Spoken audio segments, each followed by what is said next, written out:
శాస్త్రాలలో గుహ్య శాస్త్రాలు అనేవి ఉన్నాయా? గుహ్య శాస్త్రాలు అంటే ఏంటి? గుహ్య శాస్త్రాలు, గుహ్యతర శాస్త్రాలు, గుహ్యతమ శాస్త్రాలు అని శాస్త్రాలు 3 రకాలు. గుహ్యము అని అంటే రహస్యం, రహస్యమైనటువంటి శాస్త్రాలు. రహస్యమైనటువంటి శాస్త్రాలు అంటే గుహ్య శాస్త్రాలు అంటే ధర్మశాస్త్రాలన్నింటినీ గుహ్య శాస్త్రాలు అంటారు. ధర్మశాస్త్రాలు అంటే ధర్మసింధు, నిర్ణయ సింధు, మహాభారతం ఇలాంటివన్నీ కూడా ధర్మశాస్త్రాలు.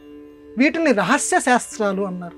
రహస్యం ఏంటంటే ఇప్పుడు చెప్తుంటే మాకు అర్థమైపోతుంది కదా, ఇందులో రహస్యం ఏముందండి అని అంటే, చెప్పినంత తేలిక కాదు నాయన, అందులో ధర్మ సూక్ష్మాలు ఉంటాయి, రహస్యాలు ఉంటాయి. అవి ఋషులకి మాత్రమే, మునులకి మాత్రమే ఆ రహస్యాలు అర్థమవుతాయి. మామూలు మానవులకి అందులో ఉండేటువంటి రహస్యాలు అర్థం కావు, ఏదో కొంత మాత్రం అర్థం చేసుకుంటారు. నీకు అర్థం కావాలంటే ఆ మునులు ఋషులు దర్శించినటువంటివి వాళ్ళు వ్యాఖ్యానాలు రాస్తారు, ఈ భారతానికి కానీ ధర్మసింధు ఇలాంటి వాటికి. ఆ రాసినప్పుడు వాళ్ళు రాసినటువంటి వ్యాఖ్యానాలను నెత్తి మీద పెట్టుకో, అవగాహన చేసుకో.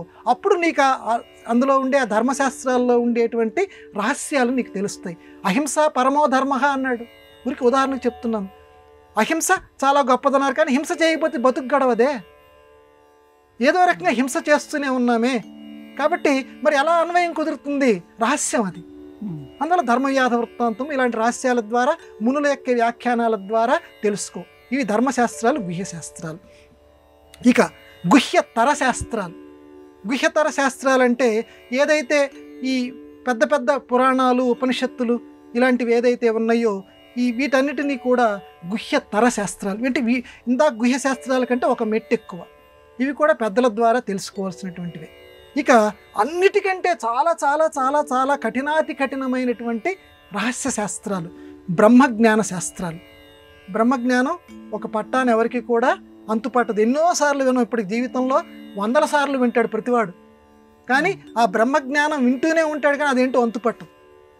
తెలిసినట్టే ఉంటుంది. ఆ నీరు గనక గుప్పెట్లో పట్టుకుంటే నీరు గనక ఏ రకంగా జారిపోతూ ఉంటుందో తెలిసినట్టే ఉంటుంది ఆ పదం, కానీ బ్రహ్మజ్ఞానం ఒంటికి రాదు, మెదడికి పట్టదు. దాన్ని, ఈ బ్రహ్మజ్ఞానాన్ని తెలియజేసే బ్రహ్మ విద్యా శాస్త్రం ఏదైతే ఉన్నదో దాన్ని గుహ్యతమ శాస్త్రం అంటారు. కాబట్టి శాస్త్రాల్లో ఇలాంటివన్నీ ఉన్నాయి. వాటిని గురించి మనం బెంబేలు పడినక్కర్లా. బాబు ఇన్ని రహస్యాలని పెద్దలు మనకంటే పాపం మన మీద కరుణతోటి ఈ కలియుగంలో పాపం మందబుద్ధులు వీళ్ళందరికీ మనం చెప్పాలి అని చెప్పి వాటికి చక్కటి వ్యాఖ్యానాలు రాశారు. ఆ వ్యాఖ్యానాలు చదువుకుంటూ మనం చక్కగా ఈ గుహ్య శాస్త్రాలని, గుహ్యతర శాస్త్రాలని, గుహ్యతమ శాస్త్రాలని అర్థం చేసుకోవడానికి ప్రయత్నించి మన బతుకుని పండించుకునేదము గాక.